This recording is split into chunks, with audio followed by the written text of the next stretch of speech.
We have already mentioned somewhat the problem of magnetism, but this evening it might be well to go a little further into this subject for certain practical purposes that may ultimately have a considerable bearing upon the practice of therapy in the modern world.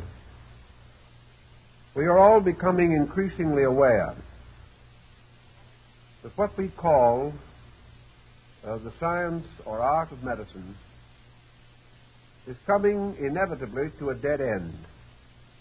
This does not mean that the physician will no longer be useful or that there will no longer be need for healing on various levels of human need. The dead end is a materialistic limitation upon the concept of therapy.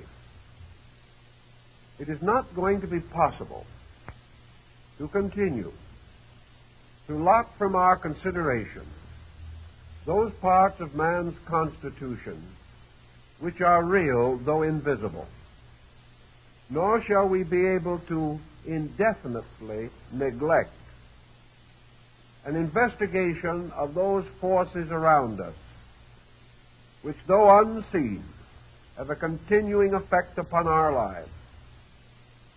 It is astonishing that our researchers in electricity have not done more for us in terms of open research into the field of electrical energy. We are still without an adequate definition of the word electricity itself. And we are certainly without an adequate understanding of the nature and substance of this energy.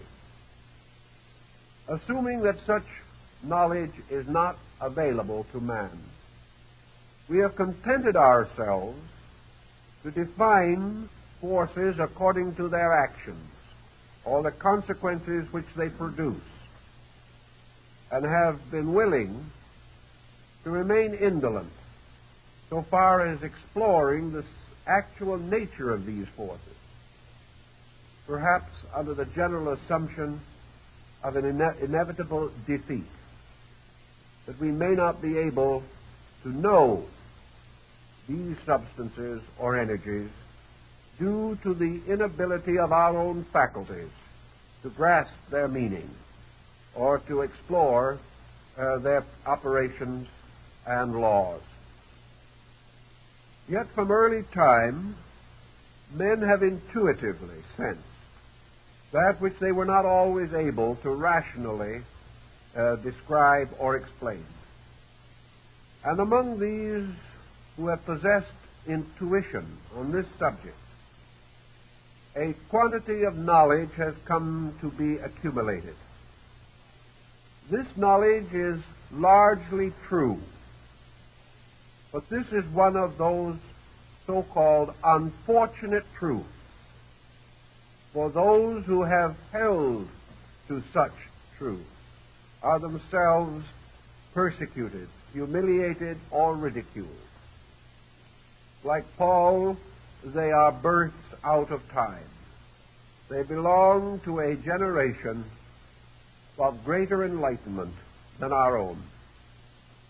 Researches into the nature and substance of magnetism or related matter bearing upon this may be traced as early as the time of Pythagoras in the West, and was certainly known at a still earlier date in India and China. Yet it was not until comparatively recent times that any serious effort has been made to apply the principles set forth by these earlier thinkers to the living problems of modern man. One of the pioneers of this unfortunate truth of magnetism was the celebrated Anton Mesmer. Mesmer had an unfortunate personality, and this can often complicate the attainments of even the most brilliant and sincere person. Being somewhat of a controversialist, belligerent, and quick to anger, he brought down upon himself a great deal of unnecessary trouble in an area where there was sufficient necessary trouble to have occupied his time. As a result of his own somewhat theatrical bearing and flair, he opened himself to considerable ridicule and persecution. Yet substantially his findings have been sustained, and more serious, quiet, and demure persons have carried his work far beyond the degree which he had attained. Why Mesmer should have originally placed most of his essential concepts in cipher and code is not perhaps entirely clear. He may have had mercenary intentions, for he was not above such considerations. He may have decided that this type of information should be circulated only among those who were his students and to whom he would supply the necessary key to the code. Fortunately, of course, the code has long since been deciphered, and we are in fair knowledge of his essential findings. Mesmer advanced his principal beliefs in what are called 27 propositions. These unfold more or less sequentially his findings, and to read them is to recognize his indebtedness to the earlier works of Paracelsus von Hohenheim. There is also a legend that the mysterious Count Saint Germain assisted Mesmer in the formulation of his doctrine. In any event, his findings were based upon the earliest concepts of magnetism that have descended to us from primitive peoples and from the oldest recorded time. It is not necessary for our purpose to examine all of the 27 propositions.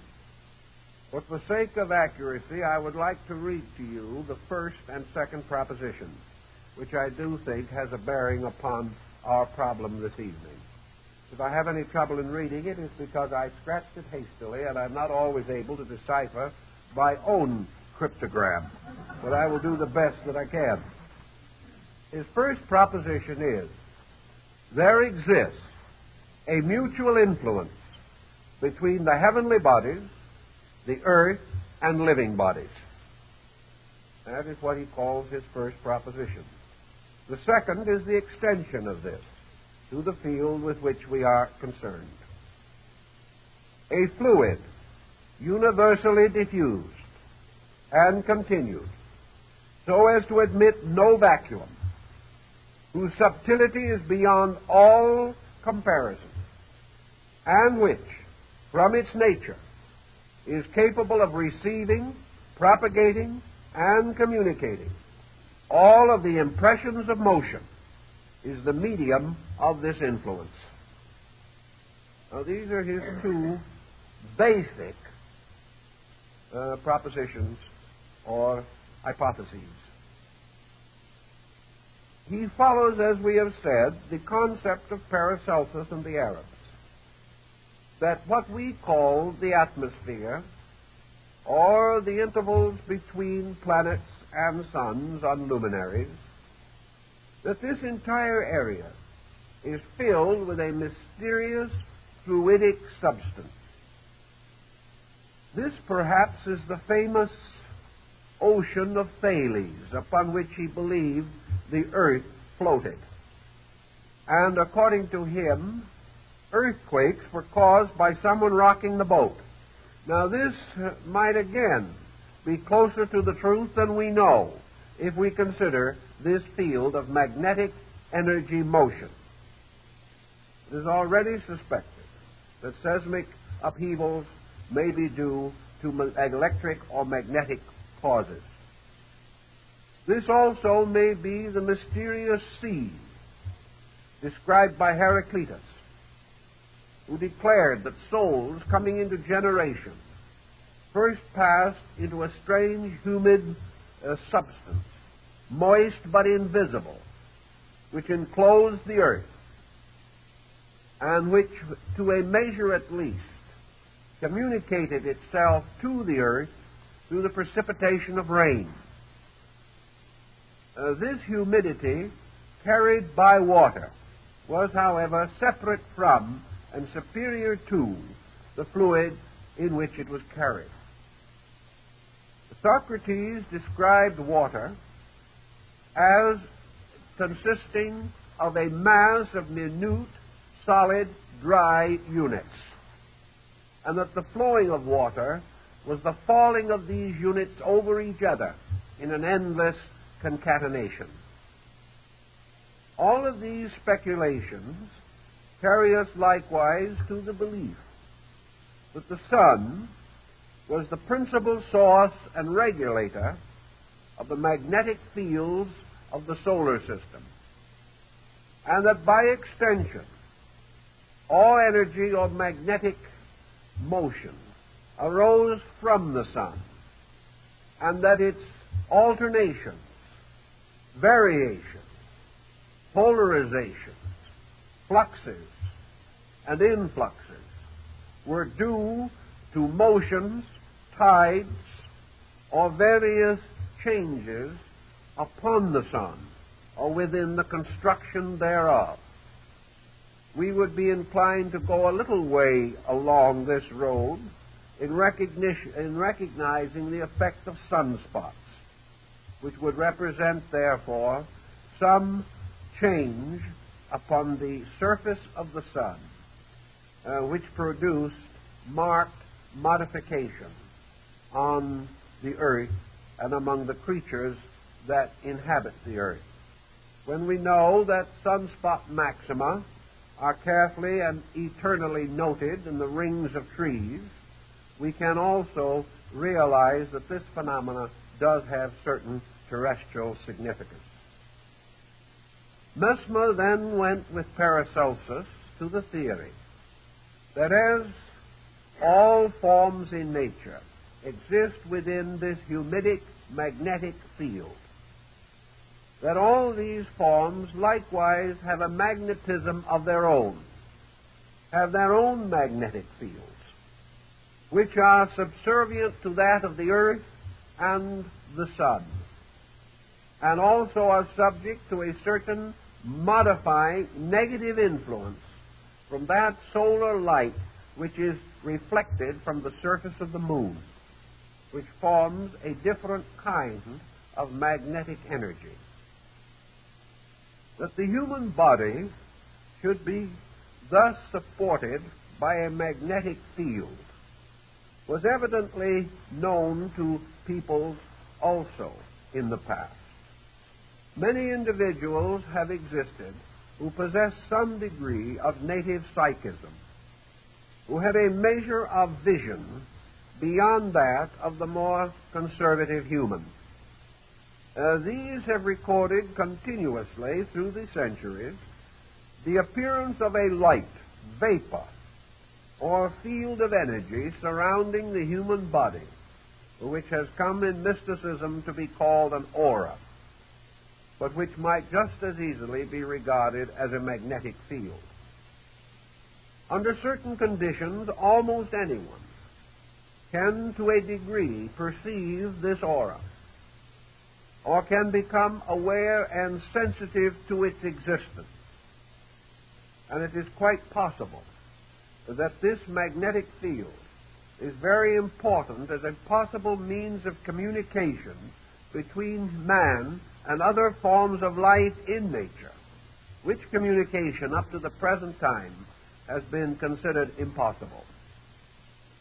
The magnetic field of the human body, as St. Thomas Aquinas pointed out, possibly basing his researches upon those of his teacher, Albertus Magnus, these fields in the body were subject to tides, were subject to motions of one kind or another. Albertus Magnus pointed out that the fluids in the brain were controlled also tidally by the motion of the moon. Thus it is conceivable that at least 3, probably more, types of pull or push pressures may be found operating upon magnetism.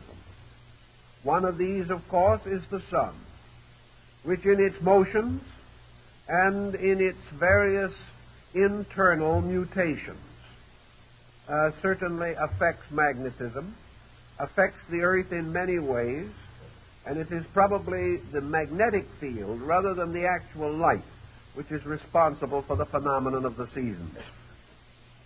There is also a mutation or influence resulting from the reflection of light from the sun on the surface of the moon and its final descent to the earth. This type of magnetism has been noted to be noxious, and according to old magicians was used by sorcerers in the attainment of their diabolical ends. The third type of influence might arise directly from the earth itself, which has its own internal motions and mutations, and is subject, like all other living creatures, to gradual alternation of magnetic polarity. Thus we today recognize the 2 poles of the earth, one geographic and the other magnetic. The magnetic field of the earth has been considered to some degree. We are not entirely unaware of it, nor have we forgotten what the Chinese learned when they experimented with the compass. We know that magnetic currents of some kind do exist, but for some reason we have never directly attempted to apply them to therapy, except in the case of a few extraordinary and regarded as deranged researchers. The magnetic field of the body itself may therefore be similarly described as that of the sun, namely that it is a fluidic material, fluidic to our comprehension, but probably not fluidic in its own nature. It gives the impression of a fluid, but it is far more subtle than any fluid that we know. I think Mesmer termed it fluidic because he perceived within the substance of it certain tidal motions, certain ebbing and flowing, which we associate with a liquid of some kind. But it might just as well be associated with these magnetic patterns, which seem to lie beneath the surface of frost pictures on a window pane. Mesmer was convinced that this magnetic material formed not only a natural field around man, but was to large measure the basis of a certain protection. In other words, a person in whom the magnetic field was strong and was normally sustained apparently had greater resistance against the dangers of infection or many ailments which might otherwise afflict us. The reference to contagion and infection is rather important. We must assume that all forms of bacterial life, regardless of their size or structure, are also magnetic units. This does not mean they have no other existence, but it does mean that anything that exists does possess magnetism as a means not only of its existence, but of its animation. Thus also, infection may be said to have a magnetic existence, and the corruption of flesh is a magnetic process, just as surely as we might regard it as the result of poisoning, blood poisoning, or something of that nature. If, therefore, a person's magnetic field be strong, it is quite conceivable that it would repel the magnetic fields of bacterial organisms, causing some degree of immunity, if not complete immunity. And there are numerous records which cannot be explained of persons immune to ailments, who may even be carriers of those ailments, but will not be affected by them. There are also many interesting evidences and records, such as that referred to by Sir Kenelm Digby, one of the great physicians of the first Elizabethan period, in connection with wounds and the development of his remedy, the weapon saw, by means of which he was able to assist the healing of a wound by bestowing certain magnetic substances upon the weapon causing the wound. Such may seem to be highly exaggerated reports. Some of them probably are exaggerated. For once man gets hold of an idea, he is very likely to abuse it, particularly when it is so abstract that practical checking is practically impossible. In any event, however, the possibility of the magnetic field of the human body serving as a protection against evil is possible and quite probable. Also, that this magnetic field is further divided within itself, so that miniature fields surround all the principal vital organs and parts of the body, and that this magnetism moves in the marrow of the bones, and that it also flows through the nervous system. These points are worth noting. Mesmer himself directly associated magnetism with the nervous system, declaring that it definitely circulated through the body by means of the nerves, and that they contained within themselves this mysterious semi-fluid substance, invisible and entirely absent in the dead, but available in the living and controllable by those who knew how to operate the magnetic laws. Mesmer went still further in affirming that the principal source of derangements within the body might be claimed to have magnetic origin. He, of course, gives us some further moral suggestion, and others have also supplemented this, and we will come to that in a moment. We are dealing now merely with the mechanical aspect of the subject. Thus it would follow that the human being is not only subject to the law of nature, but is subject to the polarized activity of solar magnetism.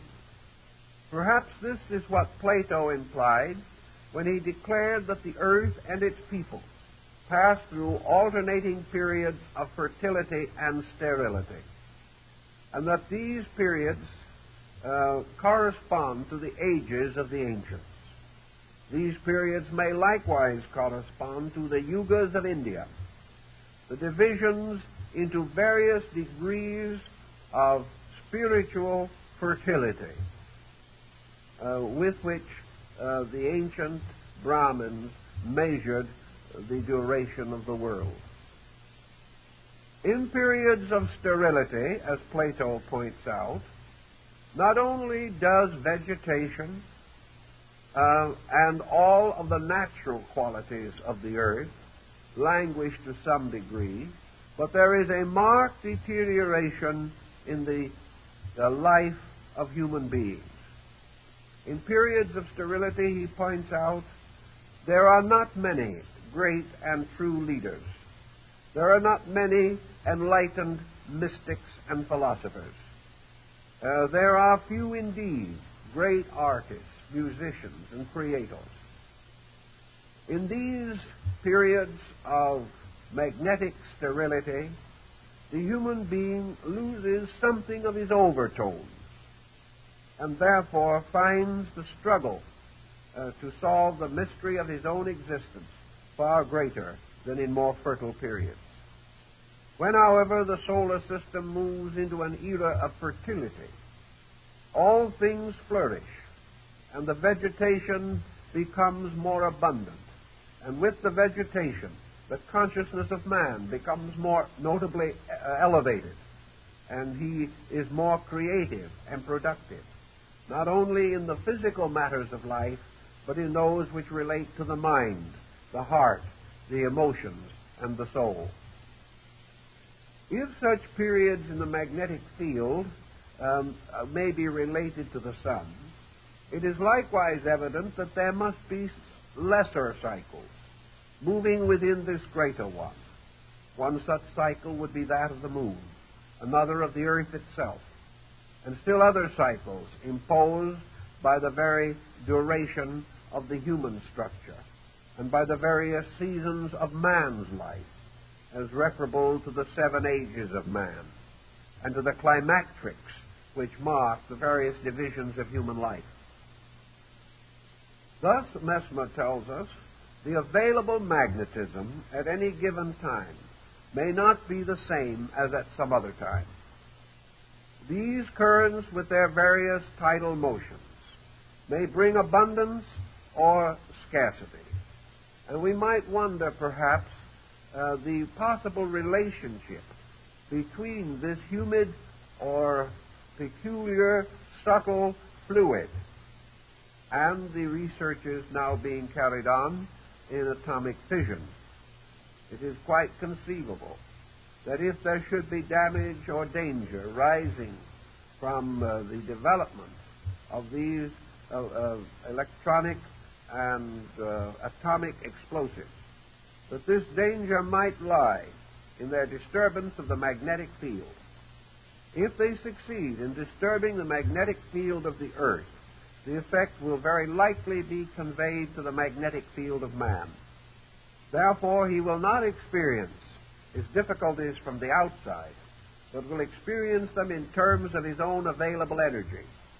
And it has been noted even up to now that experimentation in this field has been accompanied by notable devitalization among many persons and has permitted ailments to advance more rapidly due to the devitality of the patient. All these matters must sometime come to general light, although they are now obscured by an indifference on the part of most of our learned people. Considering the problem of magnetism still further, Mesmer pointed out that just as the year has its seasons, so likewise there are seasons within the life of man. He is not only subject to the winter around him, but to winters within him. He is not only affected by the great cyclic motions of the universe, but by smaller cycles, based upon the fact that he is himself a miniature world, a microcosm, in whose constitution all larger processes are reproduced in miniature. There is also a sympathy between these larger processes and their miniatures in man, so that all of nature is bound together in one vast pattern and governed by rules for which there are no exceptions. The magnetic field of man is also, we are told by the ancients particularly, subject to the moods of man.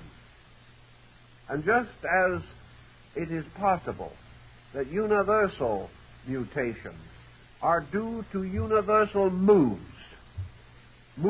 of aspects of cosmic life or mind about which we have no comprehension, so it is more immediately demonstrable that the various changes in the attitudes and dispositions of human beings are immediately reflected in the magnetic field of the body, and that this reflection perhaps is the very basis of the operation of the law of compensation as this is applied to the activities and conduct of mankind. If then these magnetic fields can be distorted from their normal function, their motions, their rhythms, their ebbings and flowings disturbed by man's own contributions in form of mental or emotional intensity, it must naturally follow that we have here the basis for immorality. We have the basis for probably the most essentially certain code of conduct, which it is capable for us to know, or it's possible for us to know.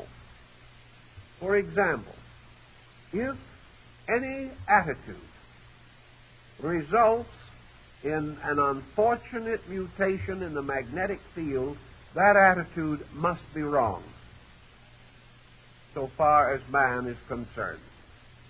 Any thought or emotion which is harmful to his energy resources must be contrary to the intentions of the law by which he is controlled or directed. For all such negative mutation must contribute ultimately to sickness and possibly ultimate death. Thus, if man's conduct is under the censorship of its effect upon his magnetic currents, then we begin to perceive a means of clarifying or organizing a code which not only must apply to the relations between persons in this world, but must also protect the energy resources of the individual performing various actions or holding various attitudes. This, in turn, points up one of the strongest positions in the magnetic theory.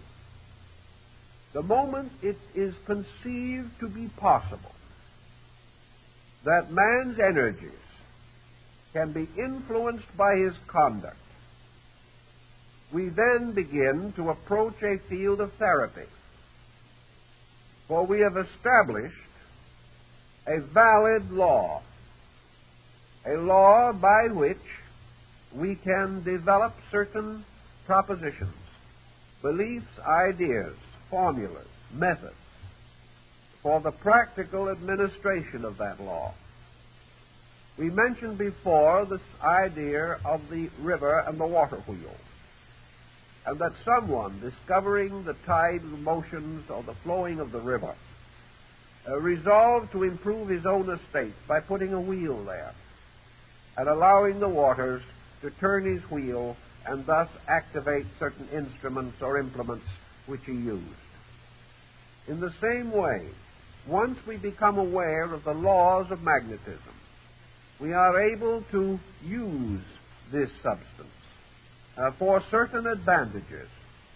These advantages, we hope, will not prove to be economic, but they can very definitely contribute to our well-being or to advance some form of our way of life.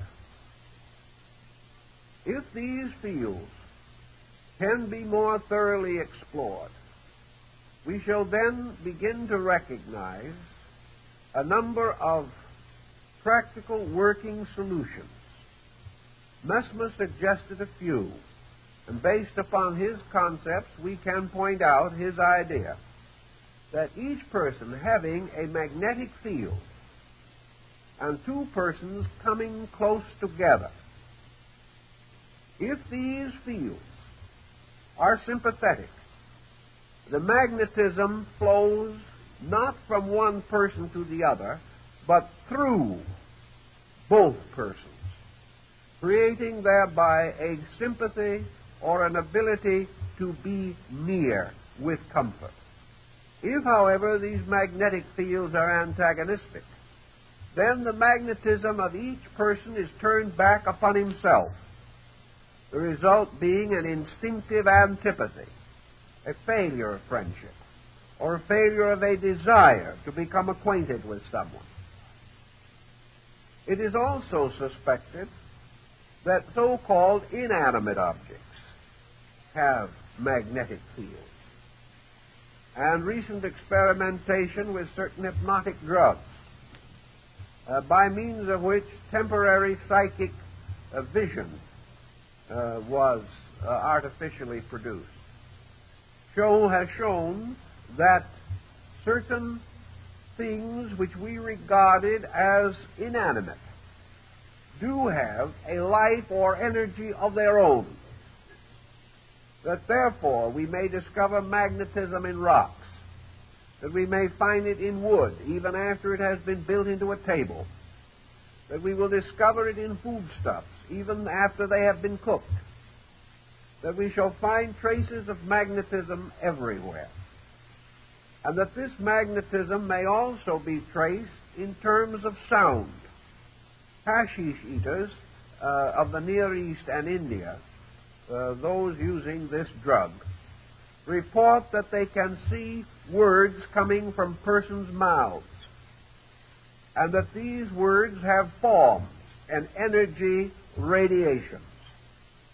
The power or the creative expression of the spoken word or the creative word or the fiat may thus have more validity than we have been inclined to recognize. Any unit of vibration has a magnetic equivalent, and this may go still further.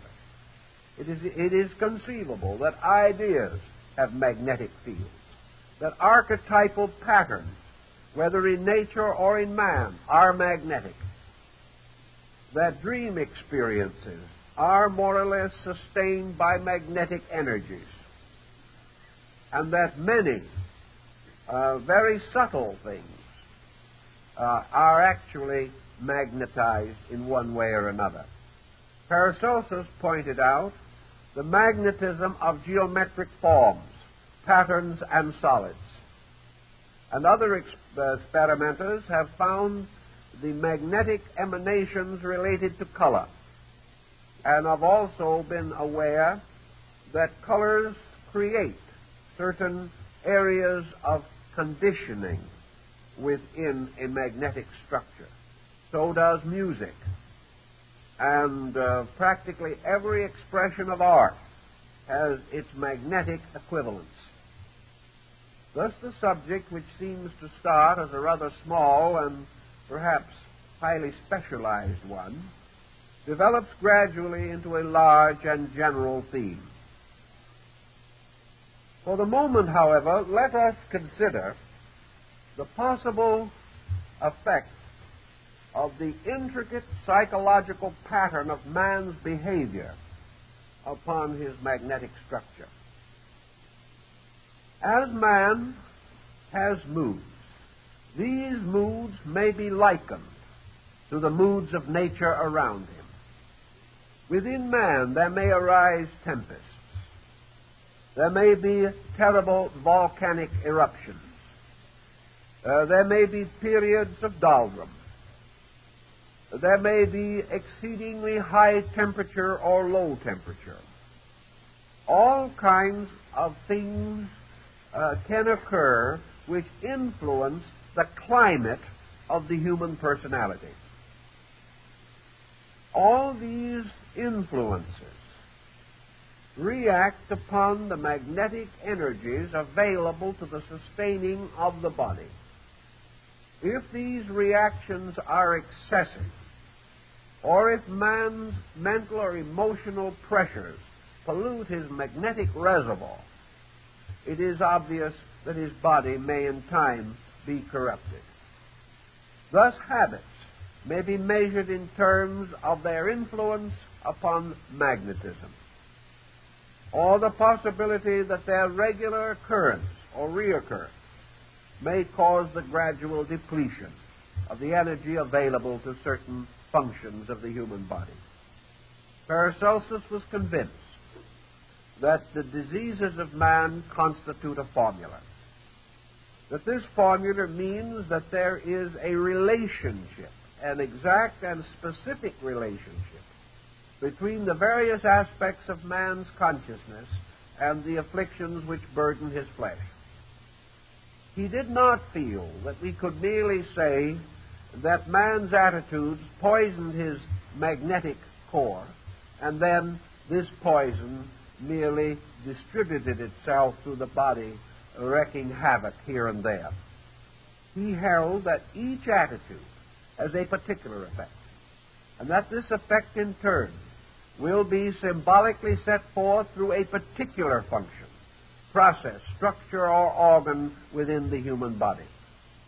Thus, all intemperances of all their complex and diversified orders and kinds may be directly related as causes of ailment, and the appearance of certain ailments may thereby, by reverse procedure, bear witness to certain intemperances in the life of man, whether these intemperances are recognized or not.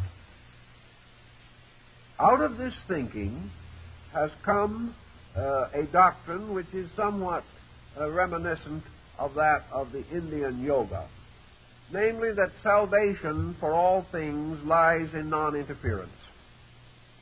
The moment man blocks or obstructs the processes of the universe, he is sick. If this sickness does not immediately affect his body, it affects his emotions, causing him to be unhappy or to suffer, stressed or strained, these likewise being forms of sickness. Man, therefore, must, in the greatest degree possible, maintain the harmony of those attributes of his own nature by which the fields of energy which surround him can be over-influenced. The old mystics reported a considerable color symbolism in the magnetic field, and this has been sustained by the findings of Dr. Kilmer.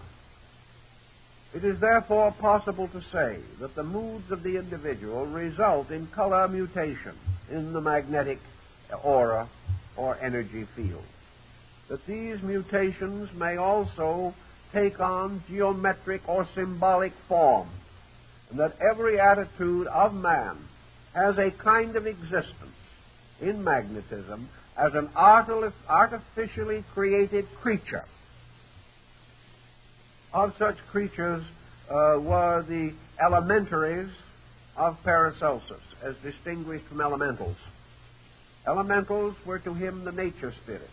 Elementaries were beings created by the intemperances of man and given a survival or existence within his own magnetic field. And these in turn became parasites, living upon the magnetism which should have been directed to the pursuit and development of useful functions. These so-called thought or energy forms have been to some degree classified and examined, and it becomes increasingly certain that man can cause vortices or structures within the magnetic field, and that these vortices and structures can have a decided and important influence upon his life. Next in the importance in this consideration is one which perhaps we should all think about. After Anton Mesmer passed from the stage of public interest, his successors and followers continued to examine his theories with considerable thoughtfulness and care. And gradually, the various instruments or implements which he used in the production of magnetic crises, especially his celebrated magnetic tub, came to be discarded. It was evident, as pointed out by the French Academy in the last quarter of the 19th century, that no such implements were necessary, that magnetism required no devices, required no machines for its operation, that it could be most successfully operated by the simple action of the human will, and that where this will was directed, the magnetic currents could be mutated or caused to change their general course and direction. I'm using the word mutation here in the sense of Mesmer, and not according to certain modern usages. Mutation meant to the ancients a change or modification within a structure. In this meaning, then, Mesmer created a system and supported that system by means of certain instruments. It was later decided that these instruments were important only because Mesmer thought they were. He created devices because he was still bound to the concept that therapy required machinery, that there had to be some physical structure for the controlling and directing of the magnetic agent. He accomplished this direction not by the instrument, but by his belief in the instrument. Not by the machinery, but by his own mental activity, in which he preconceived the effect of his own treatment. Thus he was actually using mind, but the machine which he devised became a catalyst for his attention, an object upon which he gave faith or importance, and as a result of that, used it to focus what might otherwise not have been a sufficiently intensive belief in the value or validity of his process. As soon as it became evident that it was no longer necessary to use such instruments, it was then rather obvious that the magnetic agent was strongly under the influence of the mind. This again would go back to the older theories, because in the Greek and classical philosophies, the mind, the controlling mind of the universe, was the mind of deity. And it was through the medium of magnetism that certain mental energies of the deity were disseminated or distributed, as through currents, or as by means of channels by which the energy could reach into the most remote areas of space. Magnetism assumes that this energy is not strictly free-moving, that while it is everywhere and in everything, it is channeled, and that within space itself are certain processes or channels by means of which the free motion of energy retains a form or a kind and is not dissipated. We have the same concept today, for in broadcasting a radio program, we know that the program does not pass in its visible or audible form from the sending station to the receiving station, but that it is transformed into waves of energy, and that these waves of energy retain their own organization. They are not like another drop of water dropped into water that is instantly dispelled. Rather, it seems as though they might be drops of water dropped into oil, where they remain isolated and retain their own form and structure. Or perhaps we can liken them to the grooves on a phonograph record. For without these grooves, without this systematic process by means of which the sounds or vibrations are held, in this case upon the substance of the record, they could not be reproduced.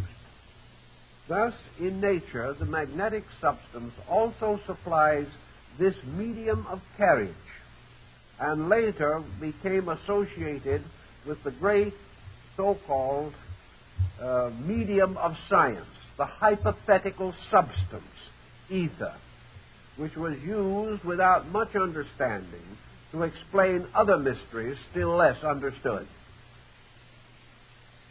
In the development, therefore, of this concept, mind was able to direct magnetism. Mind was able to direct magnetism from a person to another person. And for all that we or Mesmer could know, this mind was capable of projecting magnetism to an indefinite distance. This indefinite distance, perhaps constituting the sympathy which has been recorded between persons at a great distance who still were conscious or aware of the actions of each other, as in the case perhaps of the death of Lord Nelson, where at the time he died at Trafalgar, Lady Hamilton fell in a swoon in England, declaring that Nelson was dead. This sympathy, according to Paracelsus, was due to the possibility of the projection of the mind in the field of magnetism, and would simply be a very rarefied, attenuated parallel to our concept of radio transmission. Magnetism may then likewise be controlled or directed within the body of the individual by the mind of that individual, meaning that magnetism can be intensified in one part of the body or another, according as need may arise. This subtle substance could therefore be molded as a child molds sand in a sandbox, that it could be directed by an action of the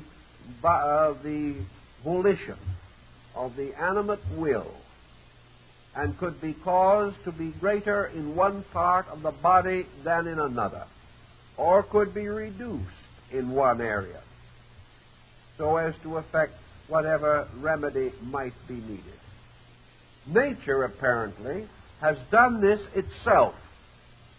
And here is an interesting theory about which we may hear more sometime. If volition, consciousness, and mind are the peculiar agents by means of which magnetism can be drawn, then in all probability nature has set up pain mechanism for that purpose. In other words, pain causes acute awareness. Pain causes the individual to turn his attention upon the area where the pain exists. Pain accompanies many forms of injuries, and pain seems to be a subconscious, natural remedy by means of which healing materials are drawn to the area with the attention of the sufferer.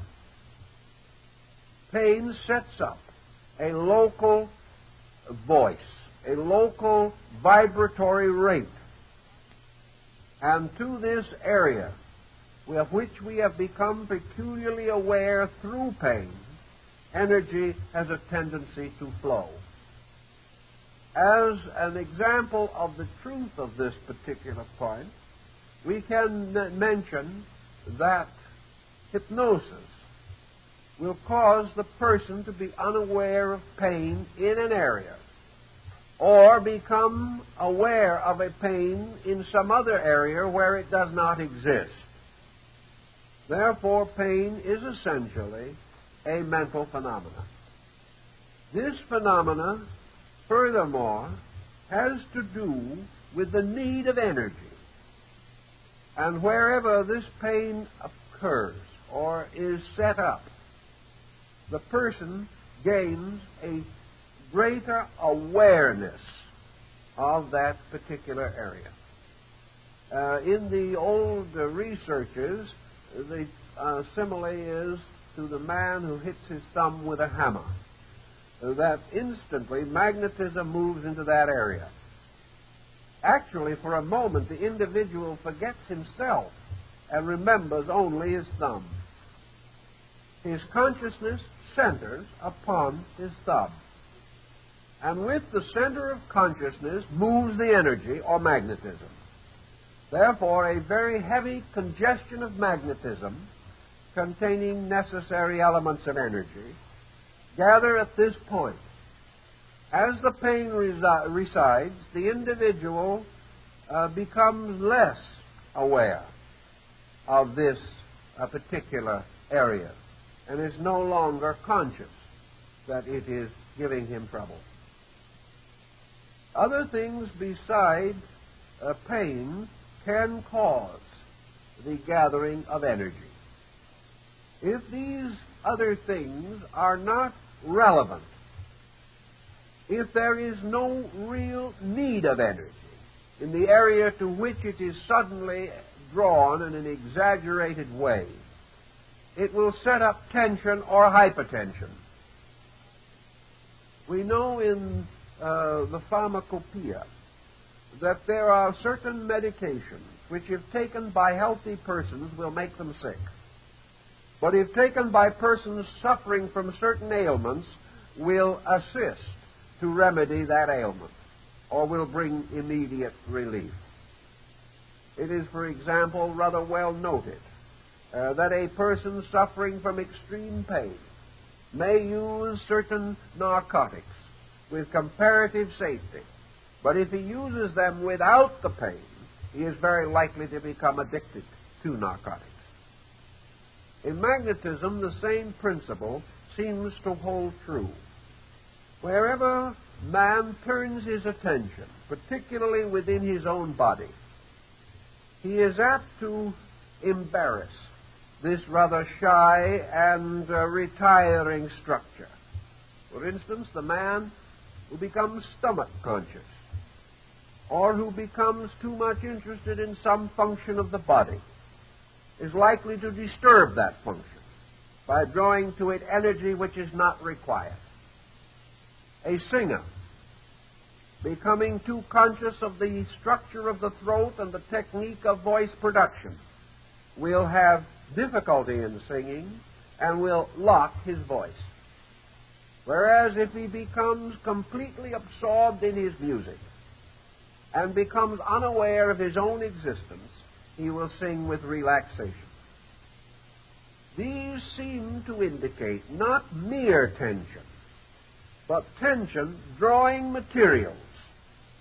And these materials, not being necessary, cause a superabundance, which in itself becomes a difficulty. If, however, these materials are desperately needed for some remedial process, then the centering of energy brings with it relief and help. We might go so far as to suspect that egoism or egotism, excessive self-centeredness upon the concept of ego or upon the concept of self, may cause tension in this area, and may be one of the causes of why the egotist is seldom a happy or well-adjusted person.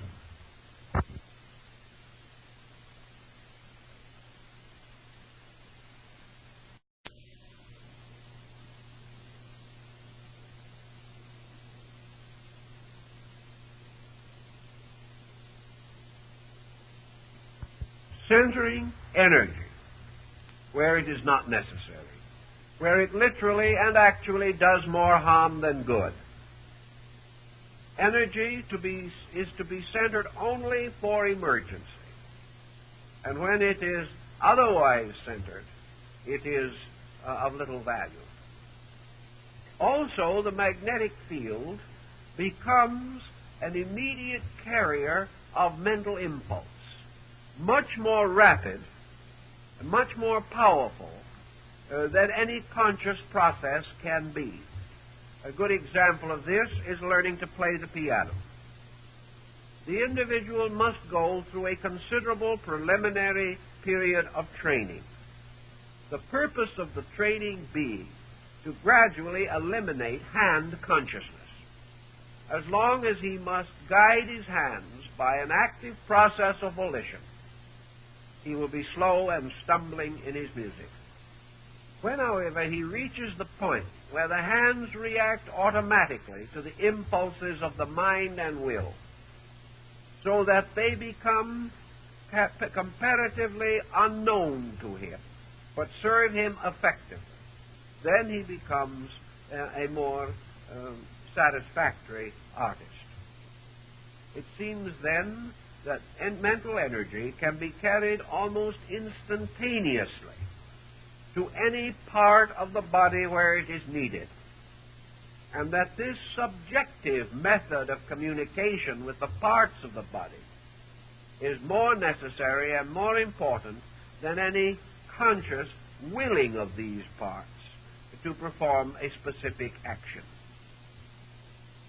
The next point, again, follows from these, and that is that the mind, being able to direct energy, is subject to certain limitations and infirmities of its own, by means of which the direction of energy may be wrong or may miscarry. Or, in the case of the magnetic healer, there is always the possibility that a preconception of the nature of the ailment, a faulty diagnosis, a demand for the use of energy in a certain way may bring the patient difficulty rather than improvement. It is therefore true in this as in all other things that the energy field of the patient must determine the patient's need and not the intellectual attitudes of the physician. This is subtle and takes away from the field some of its most interesting aspects. We are curtailed in our glorious privilege of exerting mind over matter. We are no longer set up as arbitrary determiners of what others need. We have so long attempted to diagnose by formula, by tradition, by precedent, and by certain schools of technique, that it has not occurred to us that the magnetic field of the patient is a living diagnosis at all times. You may remember, of course, the charming story, Caesar's Column, by Ignatius Donnelly. In this story, which anticipates the progress of man into the future with something of the spirit of Edward Bellamy, but perhaps not quite so optimistic, an invention is described resembling a watch, which the individual can wear as he would a watch, and can look at it whenever he feels like it, look at his watch and say, a little bilious today. That this magnetic instrument, small but powerful, will enable him to tell at any time the condition of his own health. The operation of the instrument, of course, depends upon magnetism. This has not yet quite been perfected. We might have done it by now had we not been more interested in reaching Mars or one of the other members of the remote solar family. But it is still conceivable that such a device could be devised. And it is even more important to remember that the magnetic field of the body must always present the true and inevitable condition of that body. Therefore, it is not the mind of the individual who is judging, nor is it the mind of the patient who is explaining his symptoms. It is actually the state of the electric currents of the body and their relation to the needs of the occasion. Thus, the tendency to create a highly arbitrary system of therapy is to a measure checked, and we begin to consider the various moral and ethical involvements.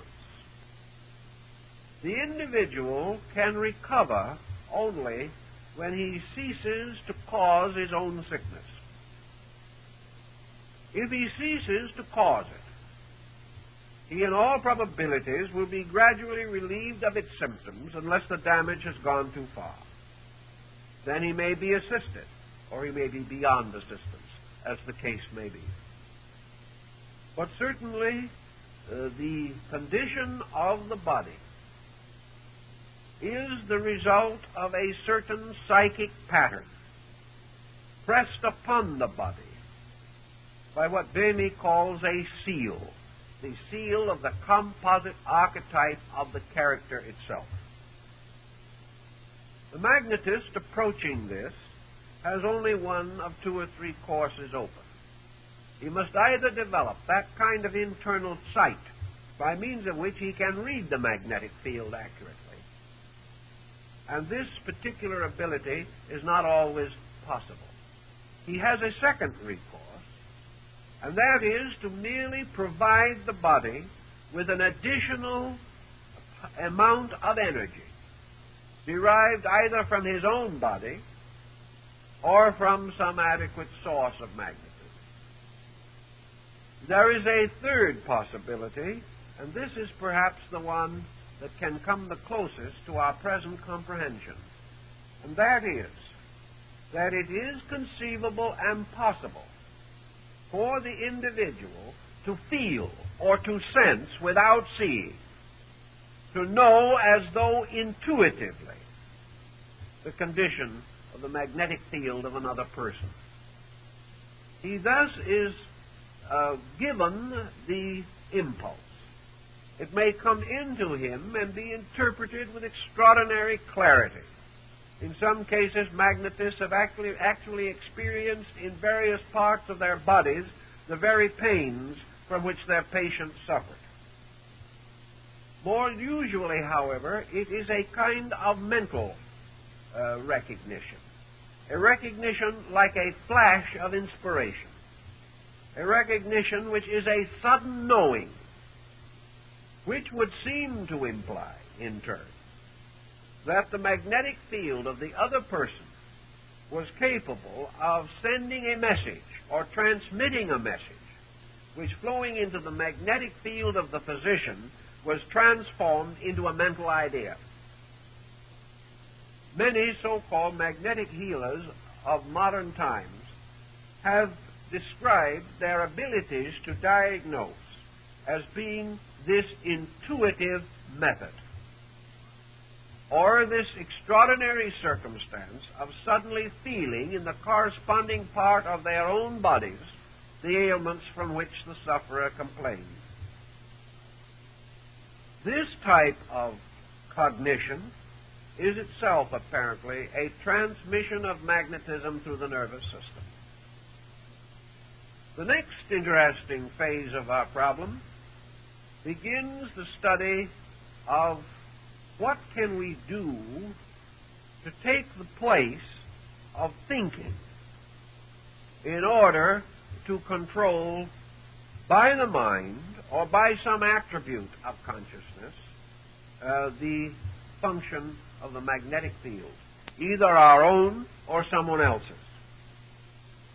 Early in the 19th century, it was pointed out that certain broad, general attitudes seemingly caused broad and genuine changes within the magnetic structure. And entirely apart from their interest in theology, these researchers came very close to the opinion of St. Paul as expressed in Corinthians.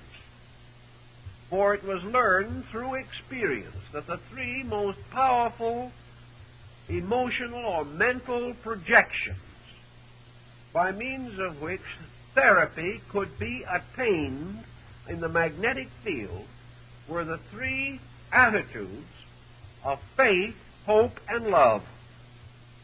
These were therapeutic. Hate destroyed. Love restored. Faith built or created.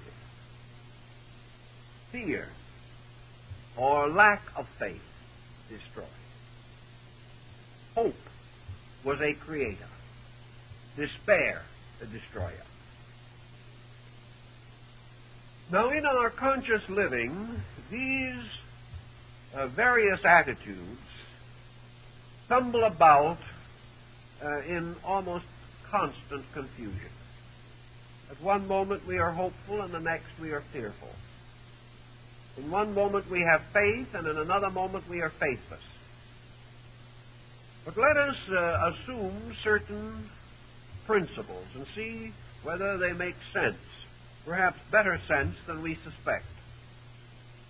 During the last 50 years, perhaps a little more, the civilizations which have led the world for centuries have gradually developed a powerful materialistic complex or culture. Until today, the leaders in our various walks of life are very often persons of little faith. They have not recognized the importance of strong, constructive belief in terms of health.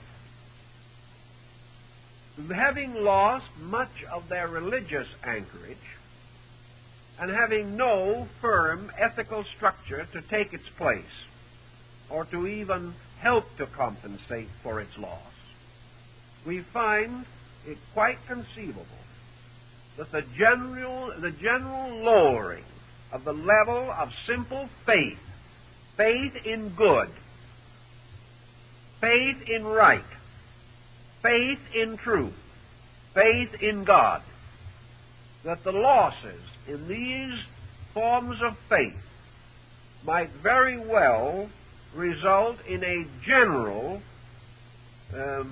dilemma relating to magnetism. If the absence of faith is a loss, and if criticism in the place of faith is little less than a destroyer of energy, then negative attitudes, as they become more prominent, should cause us to be more exhausted. And I suspect that if we had a very accurate poll taken at this time, more persons would complain of being tired than ever before in history. This tire is not due to labor, for we have never probably had as great a possibility of leisure as we have now. Our exhaustion we credit to psychic fatigue and recognize it as a major ailment. If fatigue itself bears witness to a depletion or a wrong tidal motion, or even to the reversal of the current of a magnetic field, we may then assume that the tremendously increasing sense of doubt, of insecurity, of downright fear, combined with a loss of a natural tendency to cultivate sensitive, constructive attitudes, that the direct machinery by which our attitudes affect our flesh may be through the magnetic field. We may also assume that a collective magnetism, where millions of persons holding certain negative attitudes create a common dilemma, might go so far as to affect adversely the magnetic field of the planet. For we cannot assume for a moment that man suffers alone. We have to also assume that his negative psychic and emotional attitudes affect the other kingdoms of nature around him. And we are even now concerned with various circumstances resulting in loss of harvests, in the failure of trees to bear good fruit, in the failure of many natural processes. We have assumed various causes, but it is possible that among these causes will be found the general inertia or depletion resulting from the collective effect of our own attitudes upon personal and earth magnetism.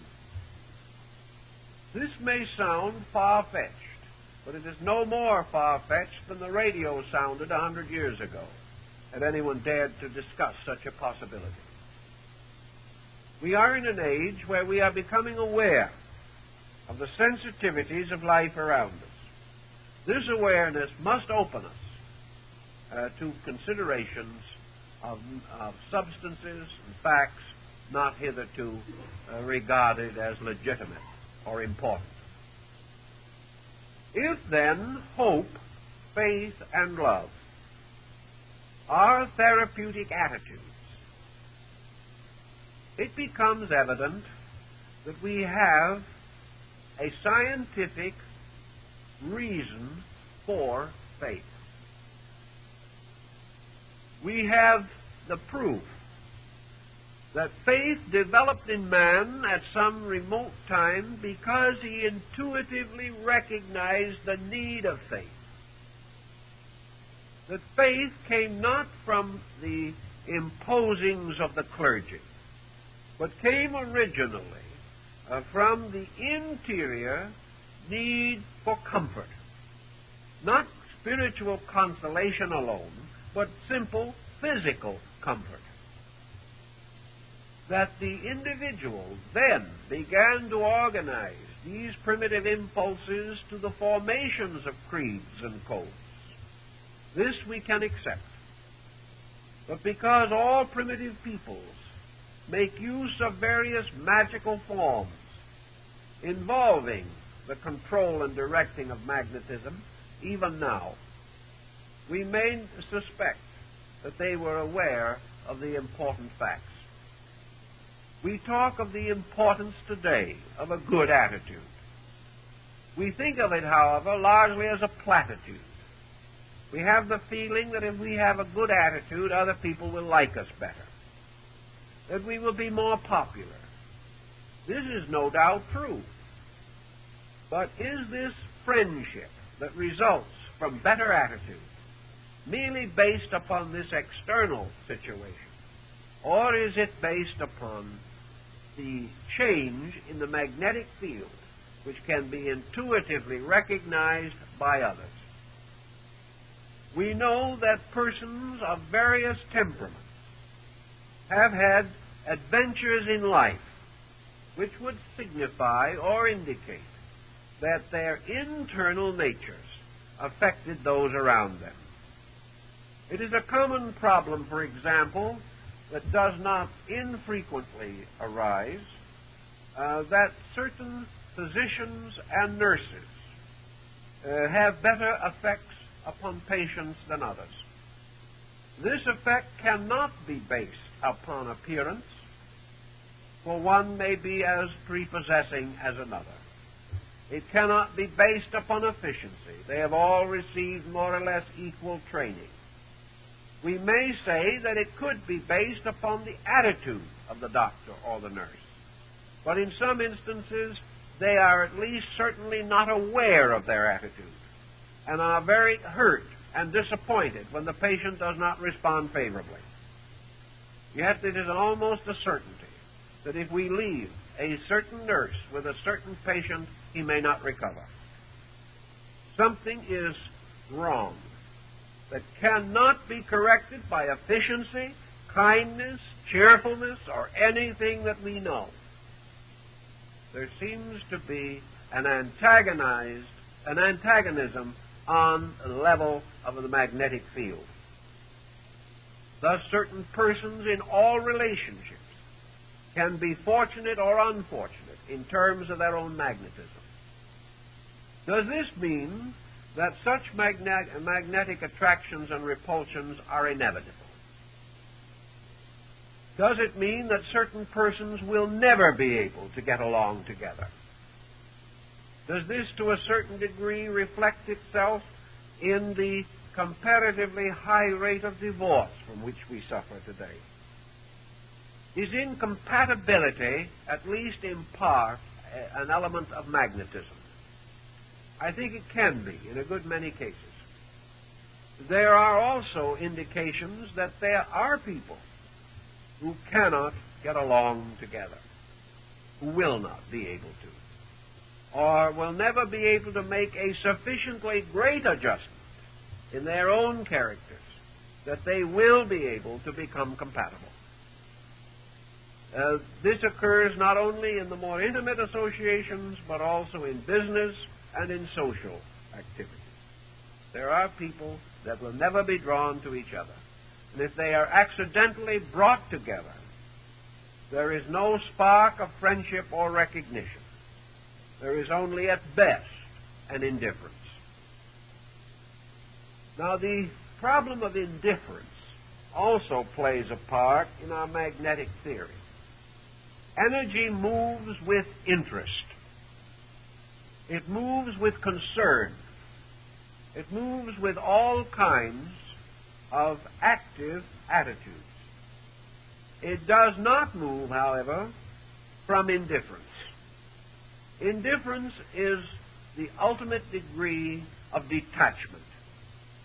It means that there is no sympathy, no relationship, no common ground.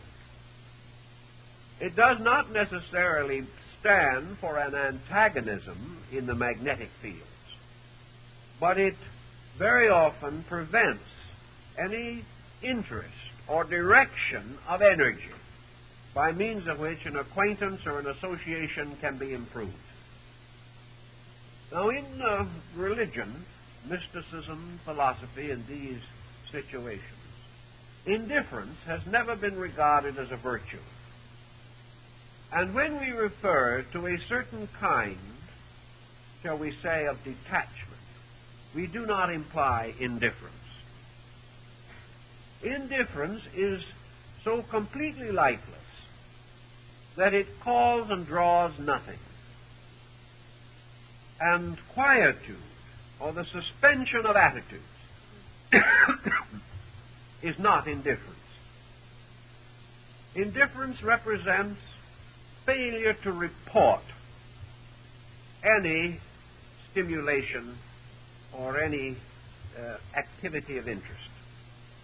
Whereas man seeking to relax or to attain freedom from pressure is not working with indifference. To make a virtue of indifference would be equivalent to making a virtue of ignorance, or to assume that a not knowing is good. In nature, not knowing is never good. False knowing is also bad.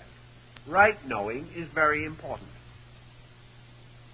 Indifference is not relaxation. Indifference is not protection.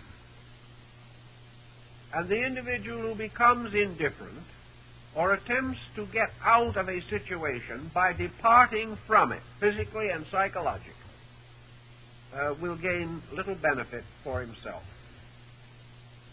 Rather than indifference, there must be a strong but perhaps rather impersonal sense of values. Again, this term is a little dangerous, for the impersonal individual may be without sympathies, and sympathy is the principle upon which magnetism moves. Therefore, detachment must not and should not be unsympathetic. It becomes, therefore, necessary to refine and regulate values to the end that we hold the proper attitude toward ourselves and to all other creatures. That this attitude cannot be assumed merely by an action of the will or a determination of the mind is also evident. The attitude must become a total part of the life itself. The attitude must arise in consciousness and be communicated therefrom directly into the fields of energy which support the body. Researches by Mesmer and others have shown beyond doubt that the magnetic field to operate best must be in a state of tranquility. Tranquility simply means now normalcy, nothing more than or less. Excitation or the tremendous upsurge of intensity is not normalcy.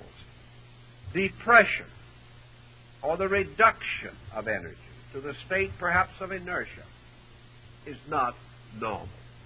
And one of the forces or circumstances which causes the greatest havoc in man's magnetic structure is uncontrolled and excessive emotional outbursts. These cannot do any good on any plane, and on the psychic plane they do much harm.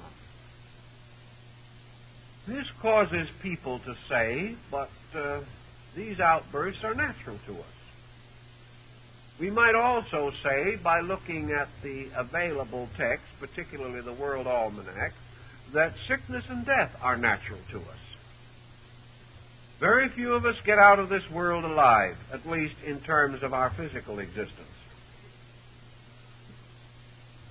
Things that are commonly done, habits that are commonly practiced, may be common but not natural. And we would not be in the difficulty we are in today if things commonly done gain virtue by the common doing. They do not. Things done badly never become a virtue, even though every other living being does them that way. So everything which causes explosion in the energy fields of the body will have an effect similar to an explosion in the earth, or to the explosion of a bomb, such as was dropped at Nagasaki or Hiroshima. These explosions cause tremendous cataclysm, and in our energy field they are nearly always followed by intense depletion or depression. After one of these emotional outbursts, the victim simply says to his friends, neighbors, and enemies, "I feel terrible," tired out, worn out, and ashamed of himself. This type of attitude, again, represents the waste of energy.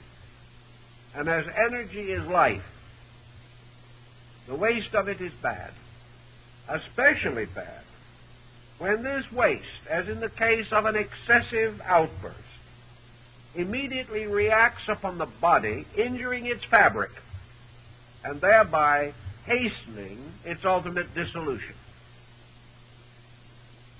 In the same way, excessive grief, excessive worry, and fear cause immediate damage, and all irrational or unreasonable attitudes that are unsympathetic, critical, defamatory, attitudes which are known in conscience not to be right, all have been proved to be magnetically bad. It then seems to be indicated that health to the individual can be very often greatly changed or helped by his own ability to direct energy. Man is not yet so completely endowed with understanding, self-control, organization, the ability to remain fair and reasonable and temperate in all his attitudes, that he is able to escape all of the ravages due to the, we will say, the corruption of his magnetic field. He can improve, however. Death is said by Milton to be the last great enemy, and it will probably be the last to be overcome. But man may certainly enjoy better years and have a greater sense of security as he gradually and in an orderly manner and according to his ability unfolds temperance within his own nature. By so doing, he reduces the wear and tear of life to its possible minimum so far as he is concerned. In this respect, likewise, we recognize that certain attitudes, having certain effects and results, may be associated in the correction of various ailments of the body. Records at an early time pointed out that there was a very strong and important magnetic sympathy between a mother and child. This magnetic sympathy was polarized through the thymus gland, by means of which a very powerful magnetic pole of the mother remained in the body of the child, active and operating till about the 7th year.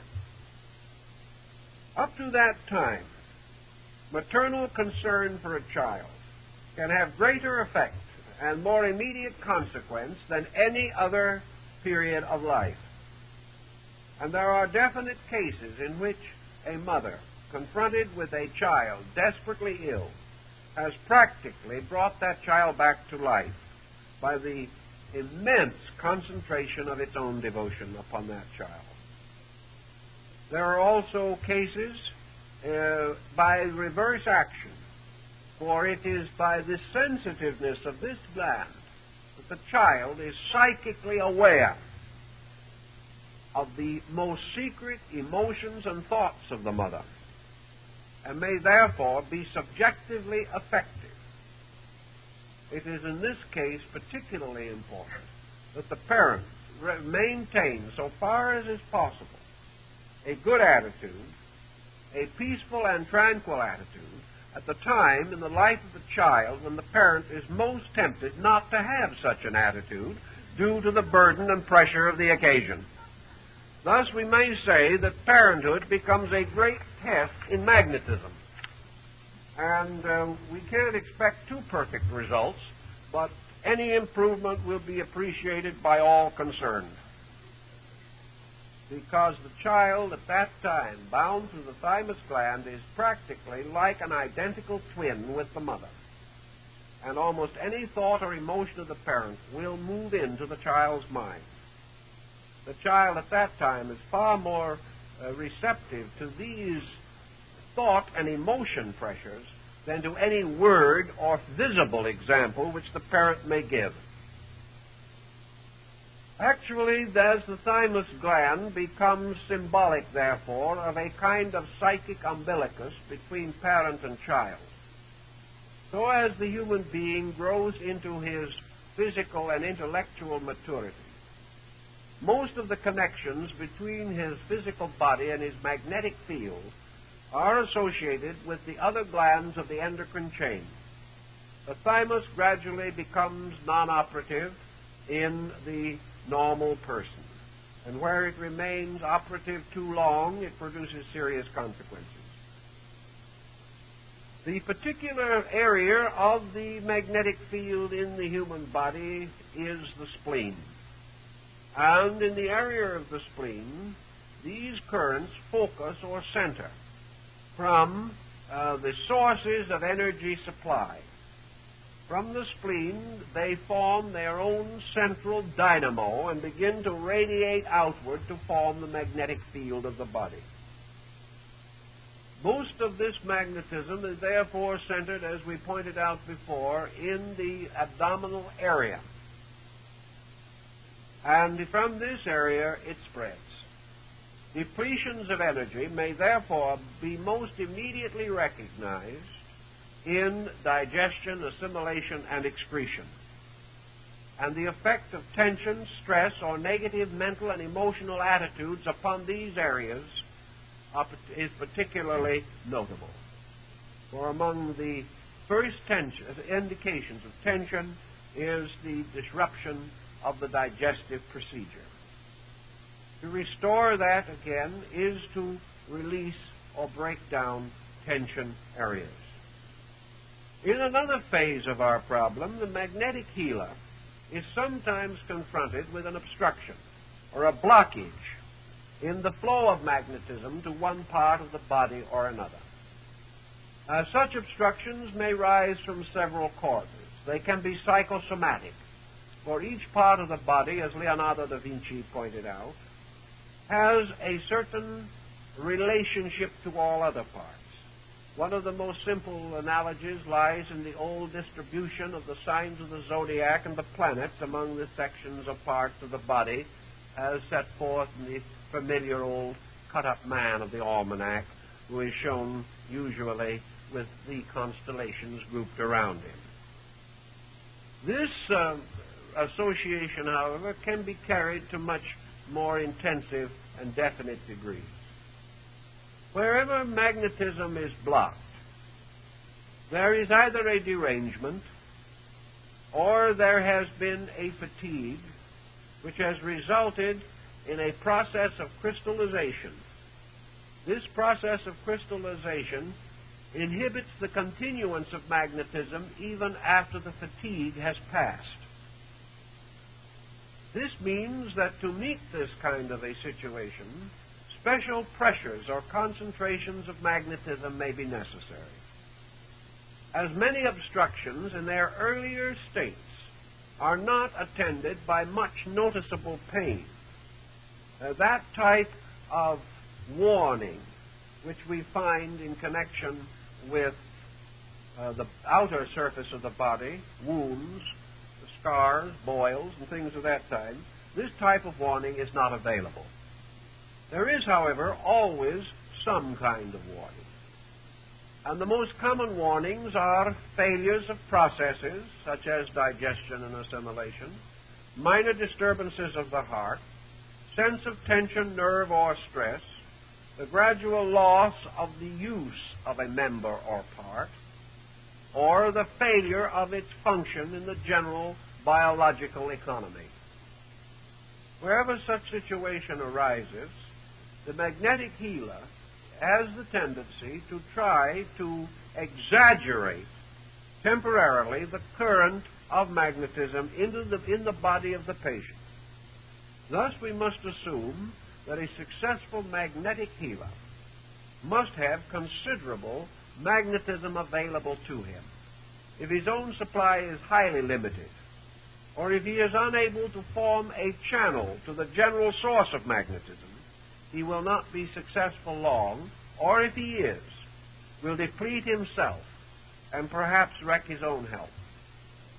Experimentation is the only way in which the magnetist can determine the degree in which he can expend energy with safety. Also, of course, as energy is expended, as in all the habit processes of nature, it is apt to increase. Therefore, the use of energy may cause the magnetist to find an ever-increasing supply. That is, if everything be right in the proposition. By sending energy specially into areas where it may have been depressed, or where the natural currents of the body are not able to break through, the magnetist can break up congestions, can stimulate sluggish functions, and can open the body to the remedial use of its own energy. Thus, the person, having been relieved of the obstruction, may then be able to take over with his own energy fields. Now, we have mentioned the most common and universal sources of this magnetic force. We might, however, point out that there are certain other sources which can be and are important to the individual. One of the most common and familiar of all sources of magnetic energy is respiration. For by means of respiration, energy is taken into the body and is distributed by the heart through the entire arterial circulation. Another important source of energy is nutrition. We are not certain that direct exposure to the sun is as good a source of energy as was once supposed. The present tendency is to regard this as not the best form, and it is frequently accompanied by fatigue, and too much exposure seemingly causes certain structures or materials in the body to be stimulated to an exaggerated degree. The best sources of energy, therefore, arise from the mixture or the normal life of the person. In our normal living, under normal conditions, We have certain resources supplied by nutrition, by respiration, by light, air, and sun. We also have certain relaxations and repose, and it is during the period of sleep that the magnetic field does most of its repair work upon the ordinary wear and tear of the day. If the person, therefore, lives a relatively normal life, his energy supplies will be reasonably adequate, or will respond very quickly to any form of specialized therapy.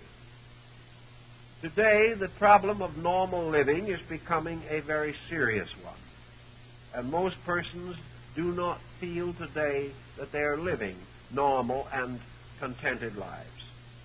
As a result, there is continual depletion of energy without adequate replenishment.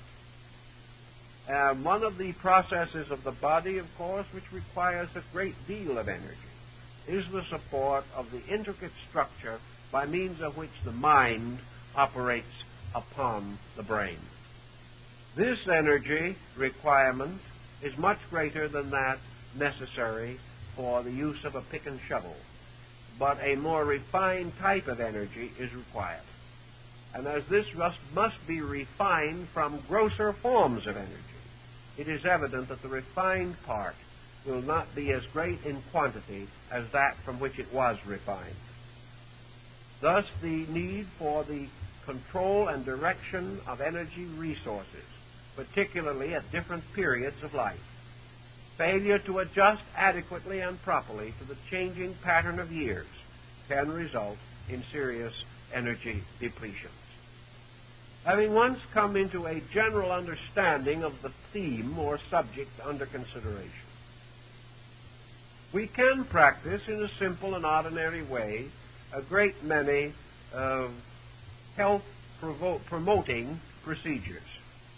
We can, for example, watch against such intemperances as may be corruptive of energy. We can control to the best of our ability mental and emotional excesses, and also negative mental and emotional attitudes.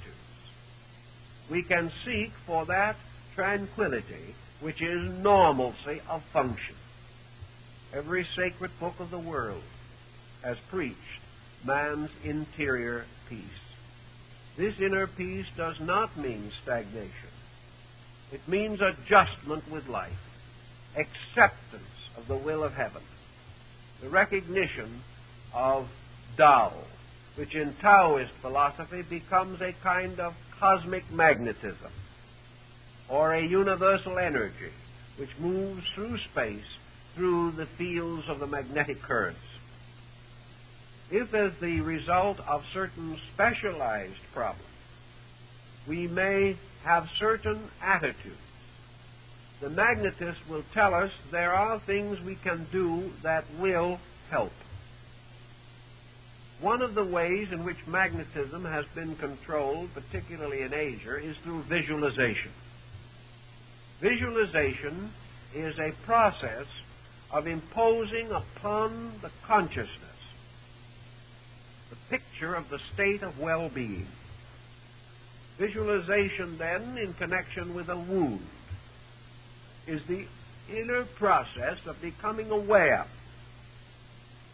that the wound is naturally and normally healing. If this is merely stated as a platitude, it is comparatively meaningless. But if it is held as a fact in consciousness, it will affect the availability of magnetism. For the magnetic field will accept the pattern and move to fulfill it. Just in the same way, if a person inwardly experiences by a suspended but purposeful effort the tranquility of his own consciousness, if he will visualize himself as in a state of adjustment with life, he will find it easier and easier to attain this state in his outward experience. Thus, visualization means to see the thing as it should be. Now, we may not always know just what it should be, and our visualization does not have to be ultimate. Our visualization of a boil would be fairly easy. We know what it should be. It should not be there, as far as our comfort is concerned. But it is there because of a cause. Therefore, visualization does not frustrate cause. It does not assume that the boil has no right to be there. It cannot do this and accept natural law.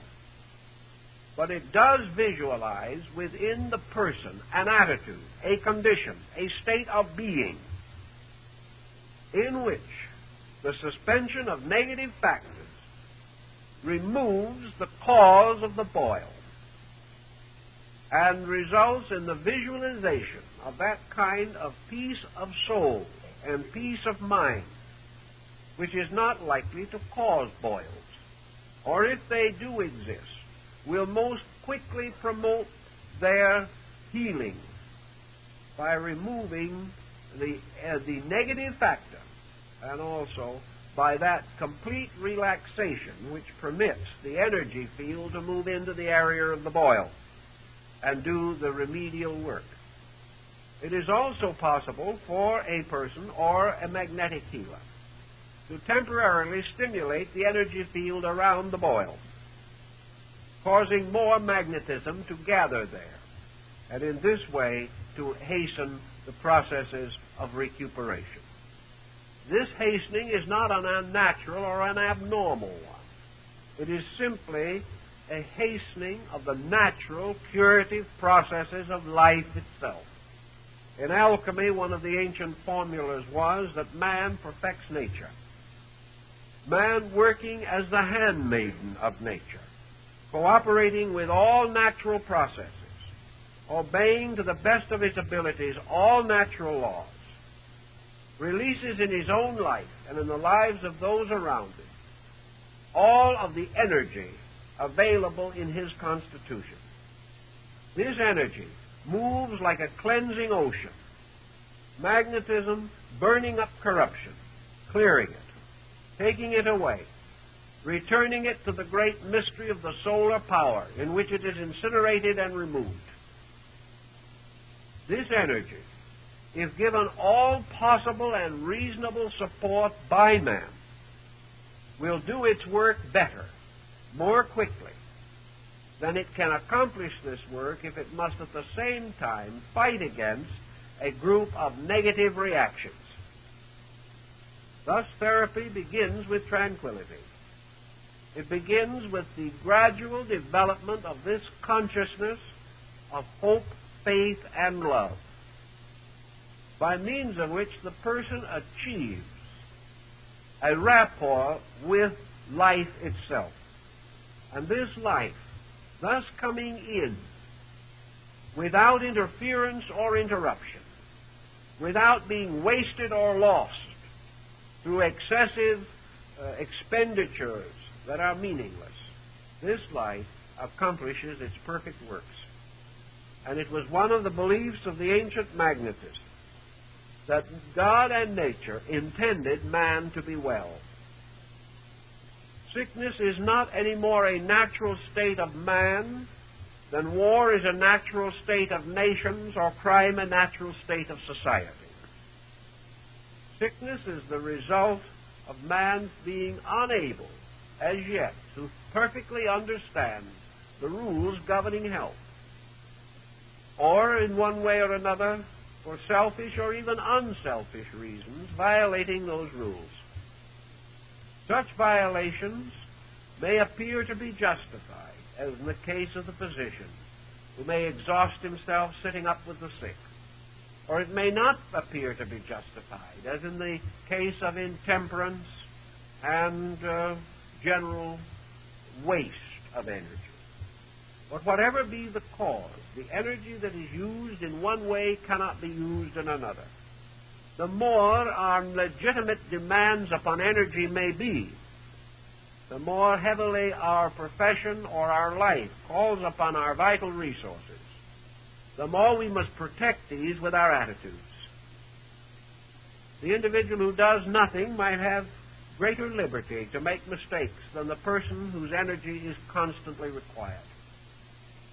But by the proper direction of energy, through attitude, particularly through these attitudes recommended by Paul, faith, hope, and love, man living in these moods, in these ways, and achieving a certain tranquility in his own nature, will find that his energy is greater, and that when emergency arises, his recuperation is more rapid, that he is be less likely to infections and corruptions of the flesh, and also less likely to create those emotional and mental situations which must require still more expenditure of energy to mend or correct.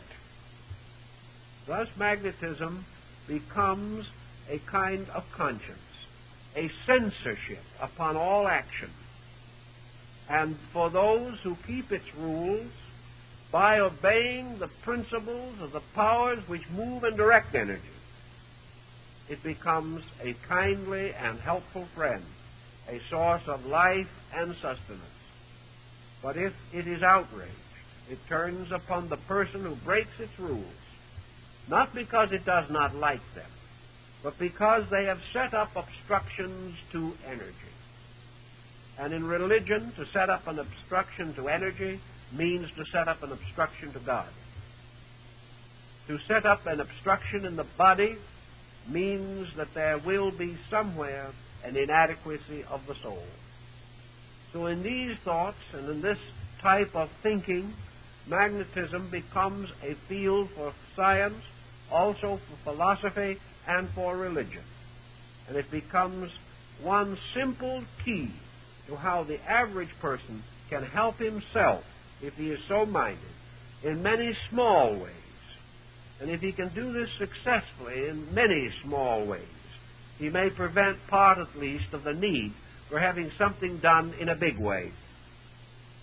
As often these small causes contribute together to some serious consequence, so the correction of small mistakes will help to maintain the grand economy of the complete person. Well, I think our time is up, and that is all we can do for this time.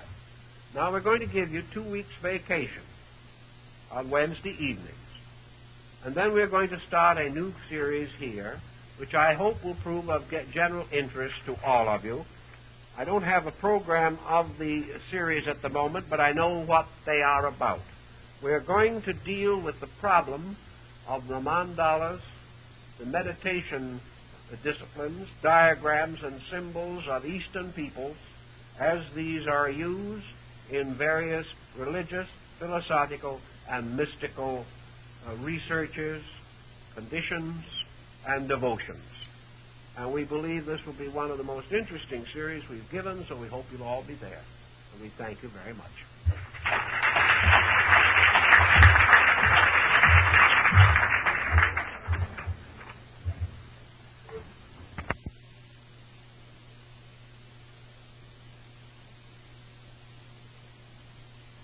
Time that any serious effort has been made to apply the principles set forth by these earlier thinkers to the living problems of modern man.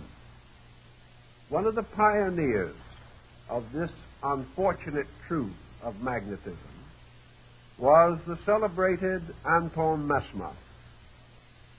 Mesmer had an unfortunate personality, and this can often complicate the attainments of even the most brilliant and sincere person.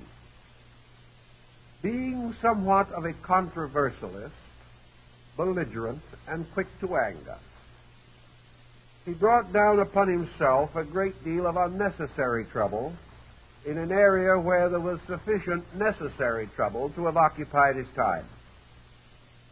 As a result of his own somewhat theatrical bearing and flair,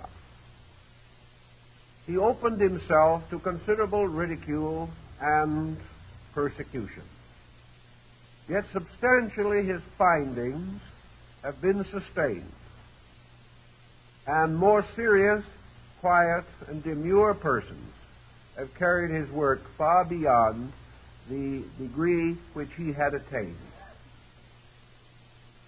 Why Mesmer should have originally placed most of his essential concepts in cipher and code is not perhaps entirely clear.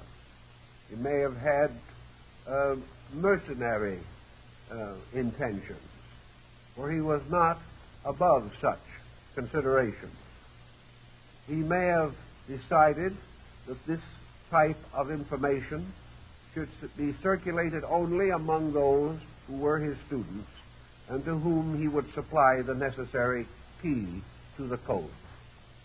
Fortunately, of course, the code has long since been deciphered, and we are in fair knowledge or hypotheses. He follows, as we have said, the concept of Paracelsus and the Arabs, that what we call the atmosphere, or the intervals between planets and suns on luminaries, that this entire area is filled with a mysterious fluidic substance. This perhaps is the famous ocean of Thales upon which he believed the earth floated. And according to him, earthquakes were caused by someone rocking the boat. Now this might again be closer to the truth than we know if we consider this field of magnetic energy motion. It is already suspected that seismic upheavals may be due to electric or magnetic causes. This also may be the mysterious sea described by Heraclitus, who declared that souls coming into generation first passed into a strange, humid substance, moist but invisible, which enclosed the earth, and which, to a measure at least, communicated itself to the earth through the precipitation of rain. This humidity carried by water was, however, separate from and superior to the fluid in which it was carried. Socrates described water as consisting of a mass of minute, solid, dry units, and that the flowing of water was the falling of these units over each other in an endless concatenation. All of these speculations carry us likewise to the belief that the sun was the principal source and regulator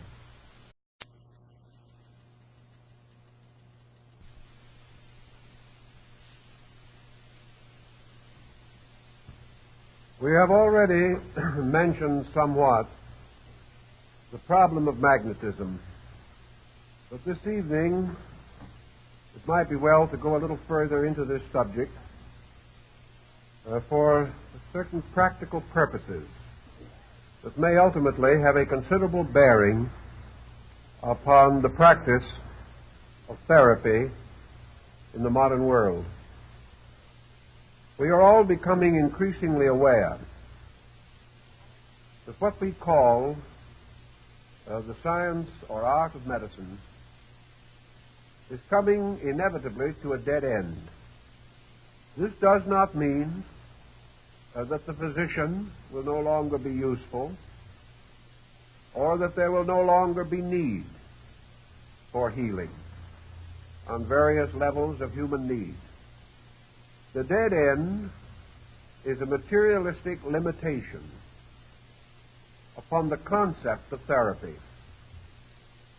It is not going to be possible to continue to lock from our consideration those parts of man's constitution which are real though invisible.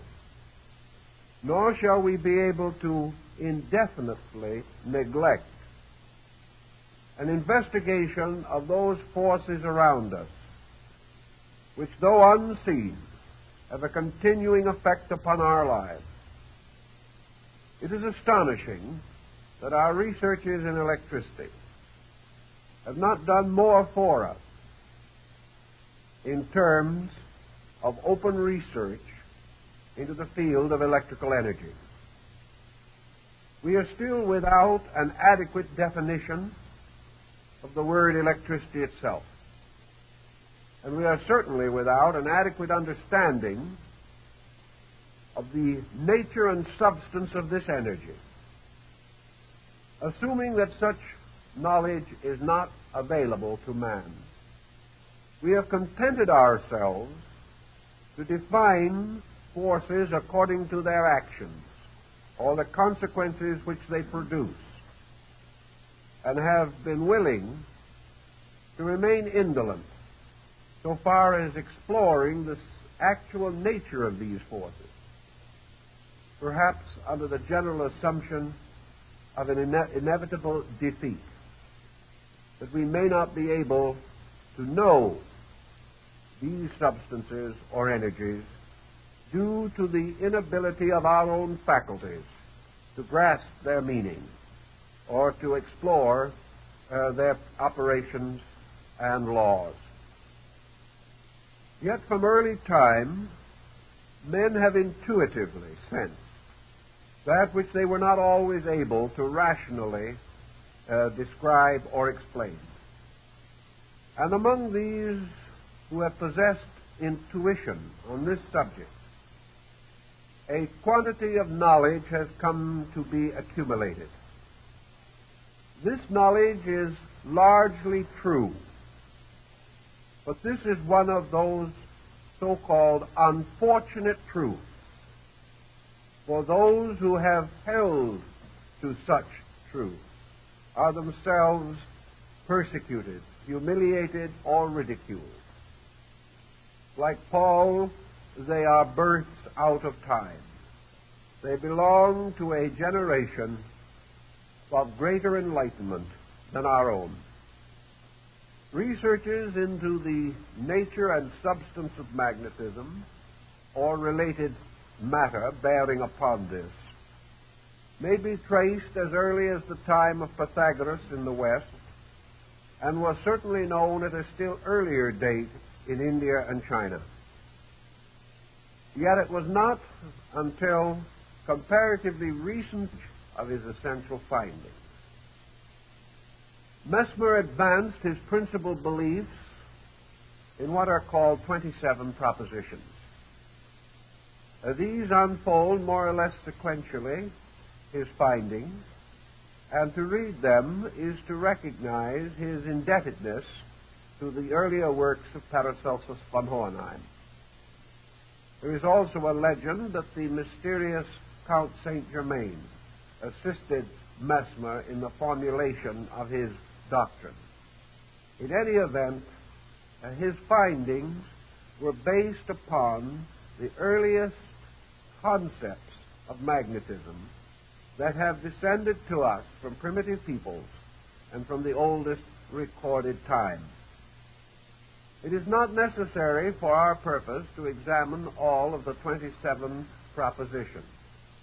But for sake of accuracy, I would like to read to you the first and second propositions, which I do think has a bearing upon our problem this evening.